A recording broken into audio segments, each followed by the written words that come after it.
오늘 여러분과 함께 다룰 주제는 성령의 열매에서 두 번째에 등장하는 희락입니다. 희락은 우리가 좀 쉽게 이해할 수 있는 단어로 바꾼다 그런다면은 기쁨이 될 겁니다. 근데 이 기쁨은 모든 사람이 다 어때요? 기대하고 바라고 소원하는 것들입니다. 그래서 제가 지금까지 목회를 하면서 기쁨을 대해서 하나님, 목사님, 저는 인생을 살면서 기쁜 게 너무 싫습니다 라고 말씀하시는 분을 단 한 분도 만나본 적이 없습니다. 모든 분들은 다 소원이 뭐예요? 기쁘고 싶은 그런 소원을 가지고 있다 이겁니다. 그런데 이 기쁨이라는 내용이 사실은 제게는 조금 심각한 걸림돌 같았던 적이 있었습니다. 무엇 때문에 이 기쁨이 엄청난 시험이 되고 걸림돌이 되었냐면 데살로니가 5장 16절 때문에 그렇습니다. 볼까요? 읽겠습니다. 항상 기뻐하라. 여러분이 잘 아는 말씀입니다. 되게 좋아하는 말씀인데 이 말씀이 저에게는 한때 굉장한 걸림돌이 되었습니다. 왜 이게 걸림돌이 되어졌냐면 이게 도대체 가능한 명령인가? 라는 생각 때문에 그렇습니다. 왜냐하면 우리의 생각에는 기쁨이 또는 만족이 항상 어떠한 조건과 상황이 맞아야 된다고 생각하잖아요. 그래서 물어보는 거예요. 집사님, 권사님, 장로님 뭐 이렇게 쭉 다 물어보잖아요. 물어보면서 요즘 기쁘십니까? 라고 물어보면은 적지 않은 분들이 제게 뭐라 그랬냐면 뭐라 그랬겠어요? 기쁠 일이 있어야 기쁘죠. 그때 주식을 사놓을 걸 그랬어요. 그때 6만 원짜리 그 예스전자 그때 그걸 6만 원에 그걸 살았더라면 우와 목사님 억울해 죽겠어요 라고 하는 분은 내가 봤지만 조건이 맞아야 된다라고 생각한다 이겁니다. 근데 항상 기뻐하라는 건 뭐예요? 조건 없이라는 것 아니겠어요? 조건과 상황에 관계없이 기뻐하라고 그런 것이니 그것도 하나님의 뜻으로 내 뜻이야. 조건과 상관없이 기뻐해 라고 이렇게 말씀하시는 것이 과연 이게 가능한 건가? 이게 가능하지 않다면은 왜 가능하지 않은 명령을 하셔가지고 항상 기뻐하지 못하는 저를 보면서 근심하고 탄식하고 죄책감에 시달리게 하실까? 이런 생각도 들었고 그게 아니면은 뭐 억지로 해보라는 건가? 안 기쁜데 억지로라도 외식으로도 한번 기뻐해 보라고 말씀하시는 건가? 이 걸림돌이 될 만하지 않겠어요? 혹시 목사님은 성경을 좀 다른 눈으로 보시네요. 이런 눈으로 봐주셔야 돼. 네? 그런 마음이 들었다고요. 그래서 한번 질문해 봅시다. 우리 질문해 봅시다. 하나님은 항상 기뻐하라고 하는 이 말씀을 주시면서 우리로 하여금 죄책감에 시달려가지고 내가 이런 것도 하나 못하는 죄인이구나 이런 것들을 알게 하시려고 이런 명령을 하셨을까? 또는 억지로 한번 해보라. 못하는데 억지로 흉내라도 한번 내보라 라고 하는 의미로서 이 말씀을 하셨을까? 뭘까요, 여러분? 결론부터 말씀드린다면 둘 다 아닙니다. 무슨 근거로 그렇게 말씀하시는가? 하나님은 당신의 뜻을 세우시고 그 뜻을 우리 보라고 이루어내시라고 명령하신 적이 없습니다. 하나님의 뜻은 누가 이루는 거예요? 이룰 수 있겠습니까? 하나님의 뜻을? 그 정도로 셉니까? 하나님의 뜻은 누가 이루는 거예요? 하나님이 이루세요.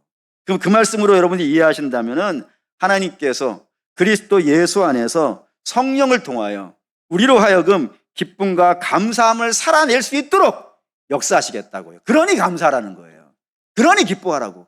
내가 그걸 해낼 거니까 너희는 그걸 기뻐하라고 라고 말씀하시는 내용이 된다 이겁니다. 그럼 이제 질문을 바꾸셔야 돼요. 이게 가능하냐가 아니라 하나님 그걸 어떻게 해내시려고 그러시는가 라고 질문을 바꾸셔야 됩니다. 그럼 질문을 바꾸면 그 답은 이렇습니다. 우리는 기쁨에 근거가 있다고 생각하죠. 그 근거가 상황과 조건이 맞는 것을 근거로 삼아서 기쁨을 얻으려고 하는 그런 마음이 있습니다. 그런데 하나님은 이 조건에 매달려 있는 기쁨을 바꾸시길 원한다고요. 뭘로? 은혜로 끌고 가려고 한다고요. 은혜 아래서 기쁘게 하시려고 한다고요. 우리는 자꾸 상황과 조건을 찾아요. 그게 있어야 기뻐진다라고 생각을 해요. 그런데 하나님은 그게 아니야. 너는 다른 쪽으로, 너희는 길이 달라. 세상이 가는 길하고 너희가 가는 길은 달라. 세상은 환경과 조건을 따라 살지만 너희는 환경과 조건이 가치 없고 의미 없다는 게 아니에요. 우리도 환경과 조건에 묶여 있는 부분이 있지만 거기에 매달리지 말고 너희는 다른 족속이니까 너희는 다른 기반을 갖고 신앙생활을 해야 돼. 그리고 다른 기반이 뭐라고요? 은혜라 이거예요. 은혜 아래서 기뻐하라 이겁니다. 반대로 한번 얘기해 봅시다. 우리가 예수를 믿고 있음에도 불구하고 왜 기쁨을 누리지 못하는 거예요? 주께서는 항상 기뻐하라고 하는데 그 명령에 따르면 기뻐해야 되는데 왜 우리는 그 명령을 받고도 기뻐하지 못하는 거예요? 그 이유는 길이 다른데 세상이 가는 길이 다르고 우리가 가는 길이 다른데 다른 길을 가면서 같은 거를 보고 있기 때문에 그래요. 그 같은 게 뭐냐면 상황과 조건이고 그 상황과 조건을 세상도 보고 있고 우리도 보고 있으니까 그거 보다가 넘어지는 일들이 발생한다 이겁니다. 이걸 성경은 굉장히 많이 얘기해요. 예를 들어서 주께서 당신의 앞에서 설교를 듣고 있는 백성들이 식사 시간이 되었음에도 불구하고 밥을 못 먹고 괴로워하자 저들을 불쌍히 여기셨어요. 그리고 저 불쌍한 족속들을 위하여서 하나님이 놀라운 역사를 베푸시는데 그 놀라운 역사가 뭐였던 겁니까? 오병이어였어요. 물고기 2마리와 보리떡 5개로 5,000명을 먹이시고 12광줄이 남기는 역사를 하셨어요. 그걸 먹고 사람들이 기뻐했을까요? 안 기뻐했을까요? 기쁘죠, 당연히. 아니, 배고픈 사람에게 먹는 것만큼 중요한 게 어디 있겠어요? 너무 기뻤어요. 너무 기뻐가지고 저들이 그 다음날 주님을 찾습니다. 아니, 밤새도록 주님을 찾습니다. 왜요? 다시 밥을 달라고. 다시 밥을 달라고. 조금만 더 음식을 달라고. 그렇게 밤새 찾는 사람들이 주님을 만났어요. 그리고 주님 왜 여기에 계셨습니까? 우리가 얼마나 주님을 찾아다녔습니까? 라고 말했을 때 주께서 이렇게 말씀하셨어요. 요한복음 6장 27절 읽겠습니다. 썩을 양식을 위하여 일하지 말고 영생하도록 하는 양식을 위하여 하라. 이 양식은 인자가 너희에게 주리니 인자는 아버지 하나님께서 인치신 자니라. 여기 썩을 양식이 뭐예요? 우리가 먹는 거예요. 목사님, 우리가 먹는 거를 썩을 양식이라는 건 너무 좀 그렇지 않습니까? 라고 하실 수 있겠지만 저 썩을 양식이라고 하는 건 가치 없다는 게 아니에요. 먹으면 어떻게 돼요? 시간만 지나면 없어진다고요. 그래서 아침 먹으면 점심 드셔야 되고요. 점심 드시면 저녁 드셔야 돼요. 이게 하루 드시면 끝납니까? 그 다음날도 또 드셔야 되고. 그게 중요한 걸 알기 때문에 예수님이 오병이어를 하시는 것 아니겠어요? 그게 안 중요하면 안 하셨을 거예요. 야, 그리고 밥 필요 없어. 그냥 너희는 설교만 들어. 그렇게 하셨겠지. 근데 그걸 하시는 거는 그게 우리에게 필요한 걸 아심이기 때문에 그렇게 하시는 것 아니겠어요? 맞죠? 그런데 왜 너희는 그것만 찾느냐 이거예요. 너희가 정말 찾아야 되는 건 뭐라고요? 영원한 양식, 영생하도록 하는 양식. 그게 뭐예요? 예수님이지. 예수님이 영원한 양식이지. 성도는 그거를 찾아야 돼.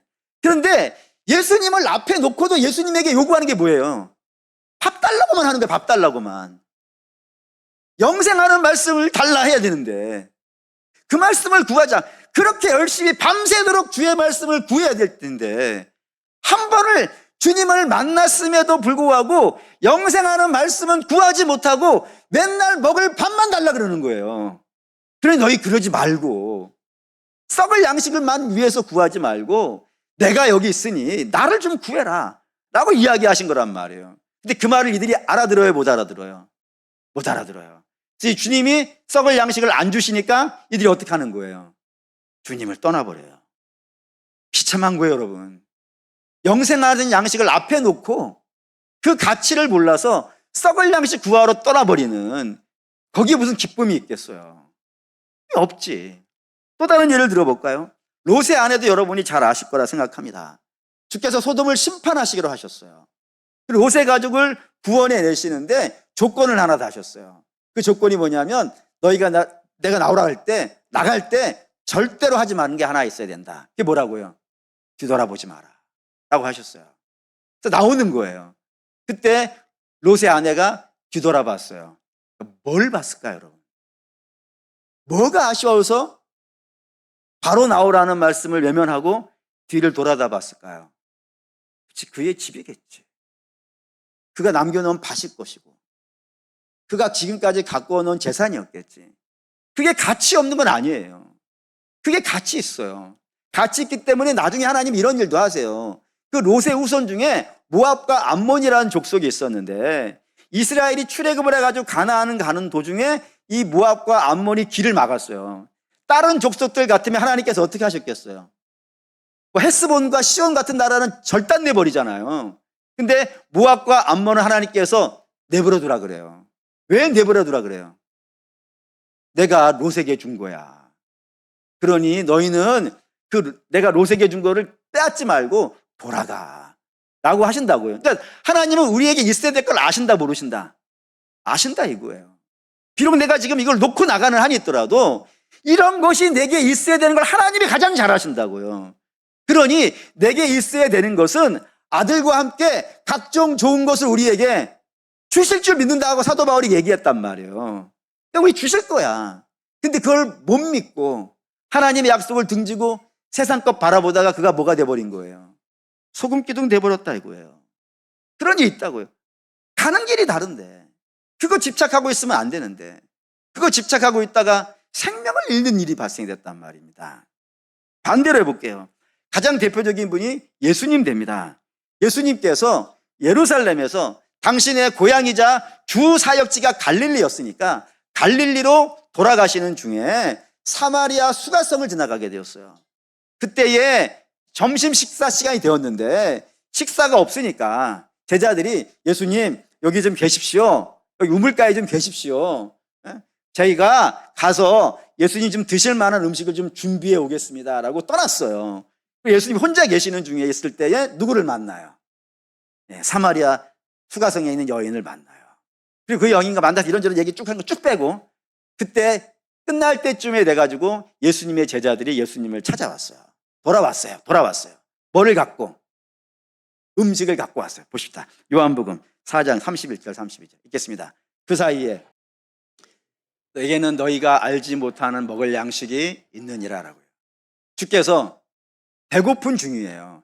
예수님은 배고파요. 왜 예수님은 배가 고파요? 사람이니까. 예수님은 참 하나님도 되시지만 참 사람도 되시는 분이라 감기도 걸리고 맞으면 피나고 아프면 괴로워요. 배고프면 밥 먹어야 되고 양식 아마 저 양식 좀 지나서 드셨을 거예요. 안 드실 수는 없으니까. 그런데 저분에게는 또 다른 양식이 있다는 거잖아요. 그 또 다른 양식이 뭐예요? 하나님의 뜻을 행하는 거예요.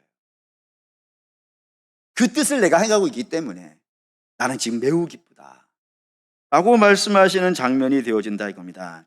이런 것을 종합해 봤을 때 성도는 어떤 사람입니까? 성도는 어떤 사람이냐면 세상의 것을 목표로 갖고 있지 않은 겁니다. 필요 없다는 게 아닙니다. 그걸 위해 기도하고 노력하지 말라는 것도 아닙니다. 우리엔 돈도 필요하고 직장에서 승진도 필요하고 할 수만 있다면 좋은 학교 가는 것도 중요하고 좋은 집을 짓고 좋은 차를 타고 좋은 옷을 입는 것도 여러분들이 가져야 되는 목표의 하나일 수 있어요. 그걸 뭐라 그러지 않습니다. 그런데 중요한 거는 그게 아무리 중요하다 하더라도 우리에겐 더 중요한 게 있다는 것 아니겠어요? 더 중요한 게. 그 더 중요한 것을 바라보고 주께서 주시는 것을 바라보면서 믿음으로 살아가는 것, 그게 우리에게 중요하다 이겁니다. 시선을 좀 바꾸실 필요가 있다고. 자꾸 요거 갖는 거 거기에서 좀 벗어나서 은혜라고 하는 관점을 좀 가지실 필요가 있다고요. 그런 관점을 가지고 오늘 성령의 열매 중에 희락이라고 하는 열매를 보자 이겁니다. 희락이라는 단어, 그 헬라어의 뜻가 뭐라고 하냐면 칼이라고 부릅니다. 카라라고 부릅니다. 카라. 근데 이 카라라는 단어하고 단어의 어근을 같이 가지고 있는 단어가 있어요. 그러니까 같은 단어에서 나온 게 하나가 있어요. 그 단어가 뭐냐면 카리스라고 하는 단어입니다. 저희 카리스 비슷하죠? 카라, 카리스. 카라 하면은 걸그룹 이러면 안 되는 거예요, 여러분. 카라 하면 카리스 이런 데가 와야 되는데 저 카리스의 뜻이 은혜입니다. 그러니까 카라는 어디서 나와야 되는 거예요? 은혜에서 나와요. 글자부터가 그래요. 글자부터가 기쁨이라고 하는 것은 조건이 아닌 거예요. 조건에서 나오는 것이 아니라 은혜에서 나온 것이라고 처음부터 시작이 되어져 있다 이겁니다.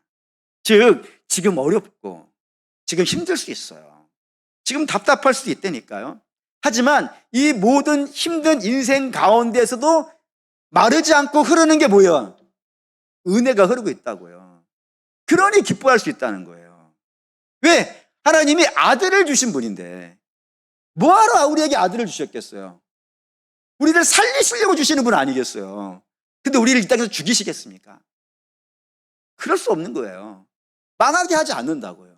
하나님의 은혜는 비록 지금은 좀 힘든 골짜기를 지나갈 수 있을지는 모르겠지만 반드시 푸른 풀밭과 실만한 물가에 눕히는 것 아니겠어요? 그 은혜가 흐르기 때문에 지금 힘든 거를 기뻐할 수 있다는 겁니다. 범사의 감사도 마찬가지예요. 여러분 알다시피 범사라는 게 뭡니까? 모든 일이잖아요. 모든 일에는 큰 일도 있고 작은 일도 있고요. 좋은 일도 있고 안 좋은 일도 있고요. 또는 뭐 감격할 만한 일도 있고 또 슬픈 일도 있고 감사할 일도 있고 짜증난 일도 있지 않겠어요. 그걸 다 합쳐서 뭐라 그러는 거예요? 그걸 범사라 그런다고요. 근데 그 모든 상황 속에서 하나님이 감사라고 하는 이유는 뭐냐면 그 모든 상황 속에서 뭐가 흘러요? 은혜가 흘러요. 은혜가 흐른다는 건 결국엔 무슨 뜻이 되겠어요? 하나님이 당신의 뜻으로 부른 자들에게는 모든 것이 합력하여 선을 이룰 거예요. 어떻게 이룰지는 잘 모르겠어요. 하지만 하나님이 은혜를 우리에게 베풀어 주시는 거 아니겠어요? 은혜가 우리가 자격이 있고 조건이 있어서 흐르는 게 아니라 하나님 우리를 사랑하셔서 부어주고 있는 것 아니겠습니까? 그러면 그 은혜가 힘들다고 하여서 어려운 일이 생겼다고 해가지고 은혜의 각이 막히겠습니까? 하나님의 은혜를 막아낼 게 뭐가 있겠어요? 그러니까 흘러. 그래서 지금은 힘들다고 생각했던 그 문제가 오히려 기쁨이 되는 거예요. 이사야 이런 표현이 있죠. 슬픔 대신 기쁨을, 제 대신 화관을, 근심 대신 찬송을, 그걸 누가 해내는 거예요? 하나님이 해내는 거예요. 모든 것을 사용하여서. 그러니 그런 일이 벌어지기 때문에 주께서 말씀하시는 거예요. 그러니 감사하라고. 그렇게 할 거라고 내가. 이걸 좀 구체적인 예로 들어봅시다. 사도 바울이 좋은 예가 될 것 같은데, 사도 바울이 감옥에 들어갔습니다. 뭐 때문에? 그가 뭐 범법 행위를 해서요? 아닙니다. 그 일생을 살면서 율법으로 흠이 없다고 했어요.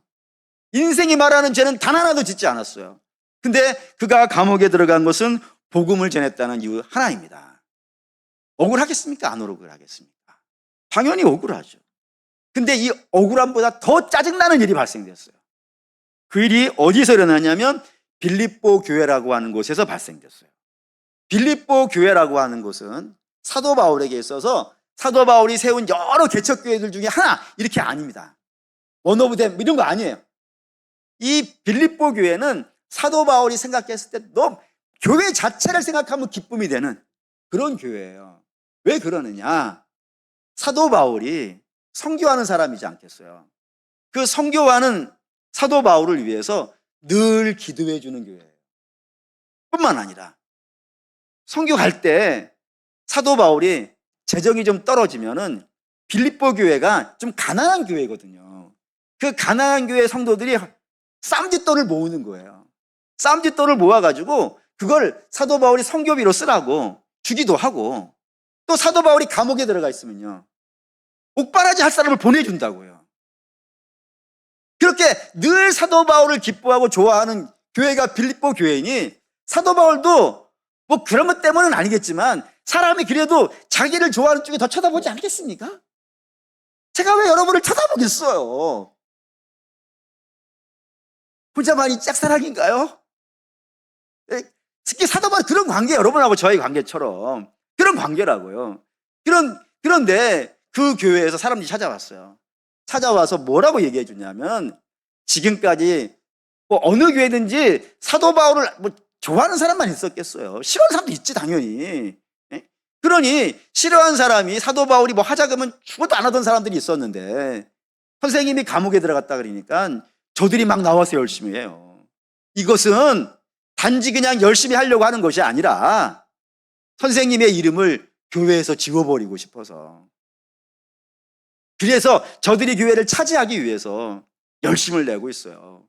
이게 얼마나 좀 알통한 일이에요. 그럼 우리가 이런 상황을 어떻게 해결해야 될지 우리에게 좀 알려주세요라고 사도 바울에게 이야기한 거예요. 자, 사도 바울이 거의 답을 하는데 빌립보 1장 18절 읽겠습니다. 그러면 이로써 나는 기뻐하고 또한 기뻐한다 해서 사도 바울이 뭐라고 했다고요? 나 기뻐한다. 근데 그걸 몇 번 했다고요? 2번. 성경에 2번은 반복은 강조. 다시 말해 사도 바울은 지금 상태가 어떻다고요? 기쁘다고. 말이 됩니까? 안 됩니까? 안 되지. 왜? 저가 지금 어떤 상황이니까? 감옥에 있으니까. 그것도 억울하게. 그리고 나의 이름을 지우기 위해서 이렇게 열심을 낸다 그러니 기뻐할 일이 하나도 없잖아요. 그러니까 상황과 조건으로 본다면 사도 바울은 지금 짜증내고 화내야 되는 거예요. 근데 그때 나 겁나 기뻐. 너무 기뻐라고 이야기하고 있다 이겁니다. 왜요? 왜? 사도 바울이 뒤에 이렇게 얘기합니다. 이 일로 인하여서 복음이 진보되고 있다고요. 2가지 부분에서 복음이 진보됐다는 겁니다. 첫 번째, 사도 바울은 지금 감옥에 있다고 했어요. 감옥은 내가 들어가고 싶다고 해서 들어갈 수 있는 곳이 아니죠. 그렇잖아요. 여러분이 감옥 앞에 가가지고 전지교도소 가가지고 좀 넣어주세요 그러면요. 어서 들어오세요 하겠어요? 아니, 못 들어가요. 근데 문제는 그 감옥 안에도 누구는 있어요. 복음을 들어야 되는 사람이 있는 거 아니에요. 땅끝 아니에요. 주께서 땅끝까지 가라 그랬으니까 제일 못 갈 수 있는 땅끝이 어디예요? 감옥 아니겠어요. 그건 내가 돈을 들어서도 못 가는 곳 아니겠어요? 비행기 타고도 못 가는 곳 아니에요. 그렇다고 죄질까요? 그럴 수도 없잖아요. 그러니까 들어갈 수가 없는 땅끝이야. 어쩌면 제일 먼 땅끝일지도 모르겠어요. 거기에 넣어주네? 네? 그리고 밥도 주네. 거기서 뭐도 할 수 있어요. 옆에 사람하고 할 일도 없잖아요. 저 사람도 할 일 없고 나도 할 일 없고 앉아서 뭐 하겠어요? 복음 전하는 거. 그래서 복음이 진보되고 있으니까 좋다라는 것이고, 또 하나는 복음이라는 건 사실 혼자 애써가지고 될 문제가 아니에요. 모두가 다 같이 힘을 내야 돼요. 그런데 저 사람들이 옛날에는 내가 미워서 안 했는데 지금은 내가 미워서 하고 있지 않냐. 동기야 어떻든 저들이 저렇게 열심을 내는 동기야 어떻든 관계없이 전해지는 건 누구라고요? 예수님 아니냐. 나를 자랑할 생각이 없어. 내가 빌립보 교회 주인이냐. 주님만 드러나면 되는 것이고 주의 이름만 알려지면 되고, 모두가 주의 이름에 열심을, 저 사람들은 이래서 열심 내고 이 사람들은 이래서 열심 내고 그래서 다 같이 열심 내고 얼마나 좋냐. 난 그래서 기뻐하고 기뻐한다 이겁니다. 사랑하는 여러분, 보고 있는 게 좀 다르죠. 일반적인 사람들은 환경과 조건을 보고 있다면 사도 바울의 눈에는 환경과 조건은 하나도 중요한 것이 아니라 예수 그리스도만 바라보고 있고 예수 그리스도의 은혜를 보고 있는 것 아니겠어요. 이 시선이 좀 바뀌어야 된다 이겁니다. 그러니까 상황과 문제 중요해요. 근데 그 상황과 문제와 환경 가지고는 우리의 기쁨을 지켜낼 수가 없어요. 근데 그 안에 뭐가 흐른다고요? 은혜가 흐른다고요. 그래서 그 은혜를 얻기 위해서 반드시 해야 되는 게 있는 겁니다. 그 반드시 해야 되는 게 뭐겠어요? 여러분, 데살로니가 전서 5장 16절과 18절 사이에 3가지 명령이 있어요. 항상 기뻐하라, 쉬지 말고 기도하라, 범사에 감사하라. 다 떼고 항상 기뻐하라 하고 범사에 감사하라고 요 사이에 뭐가 있어요? 쉬지 말고 기도하라가 있어요. 왜 거기다 그 가운데다 넣어놨을까요? 이게 기도 없이는 안 되기 때문입니다. 항상 기뻐하는 것, 범사에 감사하는 것, 기도 없이는 이 일을 진행할 수가 없어요. 왜? 자꾸 우리는 눈으로 보이니까, 눈으로 환경과 상황이 보이니까, 내 피부로서 어려움들이 느껴지니까. 근데 이거를 시선을 바꾸는 건 정말 쉬지 않고 기도하지 않고는 안 돼요. 그래서 이걸 어떻게 제가 설명해 드릴까 고민하다가, 좀 부끄러운 얘기지만 이 이야기를 아침 1부 예배 때 하고 저 방에 갔더니 제 큰딸이 와가지고 저한테 그러더라고요. 아빠 실망했어. 딸이 실망할 만한 이야기를 할게요. 제가 군산에서 청년부 사역을 하고 있을 때 처음 단기 선교라는 걸 해봤어요. 그때 처음 할 때 몽골 단기 선교를 갔었을 때 일인데, 그때에 한 20여 명의 팀원이 있었어요. 청년들로만. 그래서 그 20여 명 중에 팀장이 24살 된 자매가 팀장이었어요. 그리고 그 20여 명의 청년들을 데리고 제가 6개월을 훈련을 시켰습니다. 그리고 마지막 한 달은 거의 같이 살다시피 훈련을 시켰고, 마지막 일주일은 청년이니까 가능한데 제가 합숙도 시켰습니다. 직장 다니는 친구들은 그 교회에서 합숙소에서 자고 아침에 출근했다가 퇴근해서 오고, 학생들은 방학이니까 거기 모여가지고 그냥 24시간 같이 붙어 살았어요. 그냥 그렇게 일주일간 훈련하고 단기 선교를 갔어요. 어마어마하게 기도하고 갔어요. 그러니까 다 벅찬 마음을 갖고 몽골에 또 도착했더니 선교사님이 저한테 와서 부탁을 했어요. 이때까지 우리나라에 우리 팀에 온 분들이 어른들도 있고 그리고 일주일 정도밖에 오지 않기 때문에 사실 울란바타르 그 수도권 중심으로 복음을 전했대요. 근데 당신이 개척해 놓은 교회가 하나가 있는데 그 교회는 18시간 정도를 가야 전할 수 있어요. 비행기가 없어요. 거기까지 가야 돼요. 근데 여기에 복음을 전해야 되는데 좀 도와주실 수 있겠습니까? 했죠. 뭐 제가 어떻게 했겠습니까? 한다 했지 당연히. 우린 열을 잡았고, 그리고 다 청년들 아니겠어요. 그래서 오케이 했죠. 그 다음날 아침에 우리를 싣고 갈 수 있는 버스가 하나가 왔어요. 콤비 버스였는데 그 콤비 버스가 우리식으로 말한다면 내일 폐차해야 되는 차예요. 초바가 없어요. 18시간을 비포장도로를 달려야 돼요. 그래서 어떤 약속을 했으니까 타야겠죠. 그래서 딱 타가지고 먼저 제가 타가지고 딱 둘러보고 결심을 했어요. 제일 안 좋은 자리를 내가 앉으리라. 호기당당하게 제일 안 좋은 자리를 내가 앉으리라. 저쪽 구석에 제일 구석에 진짜로 그게 쇼바도 나가고 어쨌든 그런 자리가 있어요. 제가 거기에 딱 앉았어요. 그때 선교사님이 안 됩니다. 목사님, 얘네들은 청년이고 목사님은 그때 지금이야 뭐 그렇지만 그때는 애들이 24살이고 제가 36도 됐으니까 나이가 많잖아요. 지금이야 지금 20년 전이지만. 그래서 아닙니다. 어떻게 청년들을 이렇게 힘든 자리에 앉게 하겠습니까? 제가 십자가 지는 심정으로 여기 앉겠습니다. 청년들도 가라고 그러는데도 굳이 앉았어요. 근데 1시간 가니까 생각이 바뀌었어요. 허리가 나가는 거예요. 그래서 일단 차를 스톱시켜 놓고 왼쪽 구석이었으니까 창문 열고 나갔어요. 창문 통로로 나간 게 아니라 창문을 띄고 뛰어내렸어요. 그냥 죽으려고. 가만히 있었죠. 힘드니까. 선교사님이 와가지고 힘들시죠? 제 차로 갑시다. 랜드로버 아닌데 그런 외국차 있잖아요. 4륜 구동이 돼 있는 거. 저로 갑시다. 청년들도 목사님 힘드시면 안 되니까 가십시오. 라고 다 허락받은 거잖아요. 목사님, 선교사님도 오라 그러고 청년들도 가라 그러고. 그래서 갔죠. 다 허락받았으니까. 내가 일부러 간 건 아니야. 얘네들이 다 가라 그랬어. 그래서 이제 갔죠. 가서 딱 앉아가지고 쇼바가 너무 좋아. 막 퉁퉁퉁도 안 거려요. 쫙 갔어요. 18시간 도착했어요. 팀장이 딱 내려가지고 막 준비하는데 얼굴이 하얀 거예요. 하나도 기쁜 기색도 그런 자매가 아닌데 하나도 기쁜 생각도 없고 그냥 아무 말도 하지 않고 불러 대답도 안 하고 하는 거예요. 뭐 어떻게 하겠어요. 냅뒀지 뭐 멀미하는 갑다 해가지고 냅뒀어요. 그리고 며칠을 그러고 있더라고요. 이틀인가 3일째 되는 날 그때서야 웃기 시작하는 거예요. 너무 기쁘고 너무 즐겁게 막 웃고 하는 거예요. 그래서 잘 됐다 싶어가지고 다 일 끝내고 한국에 돌아와서 피드백 하지 않겠습니까? 그 피드백 할 때 물어봤어요. 너 왜 그때 그렇게 얼굴이 힘들었냐? 뭐 멀미했냐? 배탈 났냐? 뭐 물어봤어요. 그랬더니 그 친구가 한 말을 제가 최대한 그 내용을 그대로 담아서 여러분들에게 좀 말씀을 드리겠습니다. 뭐라 했냐면, 목사님, 사실 그때 목사님에 대해서 너무 실망했습니다. 저는 목사님을 믿고 이 먼 몽골 땅까지 왔는데 목사님이 먼저 편한 차를 타시는 모습을 보면서 나는 무엇을 믿고 따라왔나?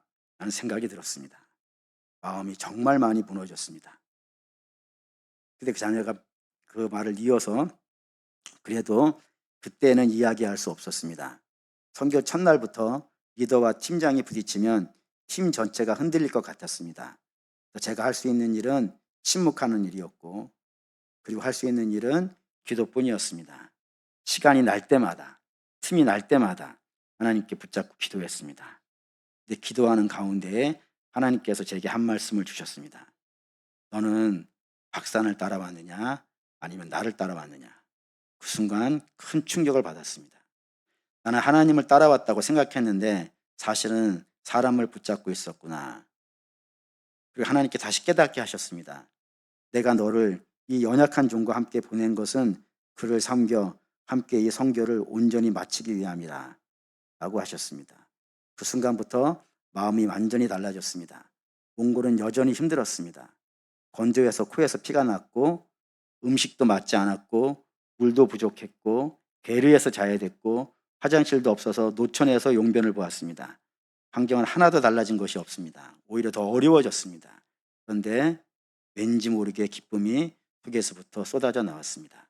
선교가 즐거웠고 목사님을 섬기는 것이 감사했고 모든 일정을 은혜로 마칠 수 있었습니다.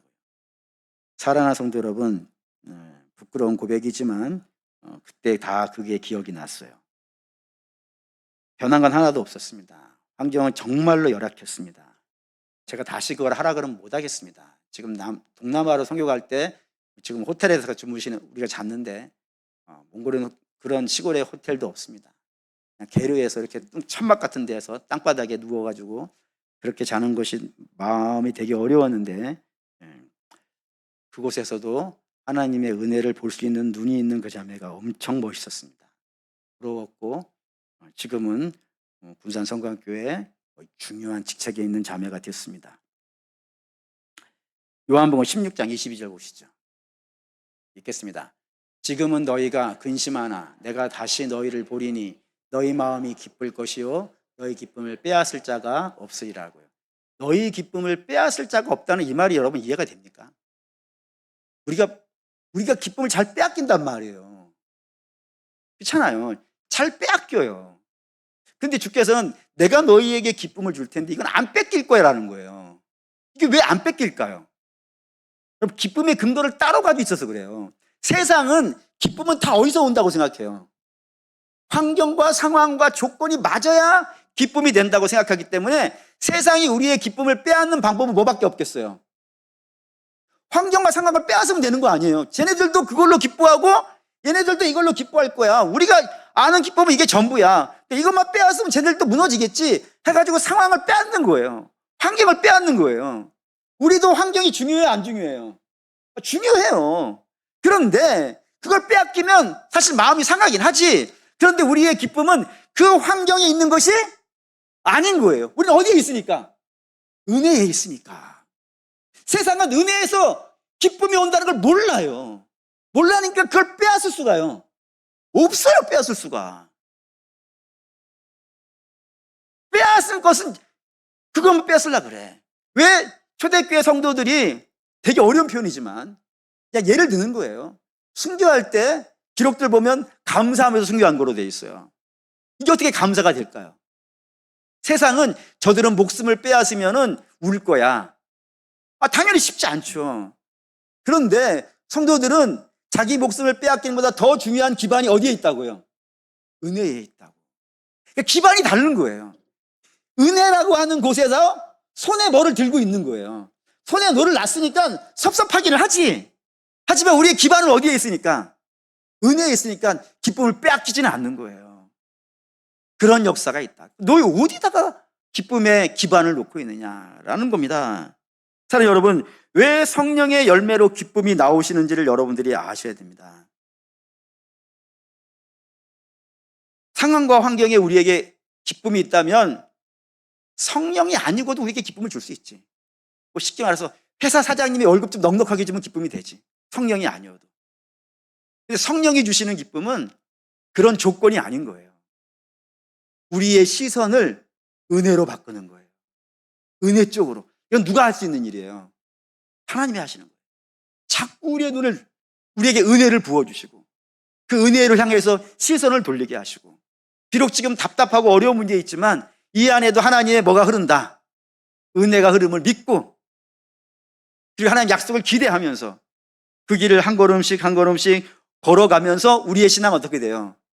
그리스도의 장성한 분량까지 자라게 되어주고 주님이 누리는 기쁨을 우리도 맛보게 되어주고 그 신비한 기쁨이 우리를 더욱더 믿음으로 전진하게 하고 결국에는 하나님의 역사에 이르게 되어지는 일을 성령께서 주도해 내기 때문에 그렇다 이겁니다.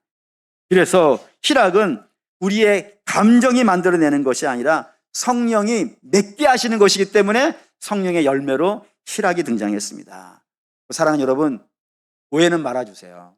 그러니 우리에겐 상황과 조건이 필요 없다? 아닙니다.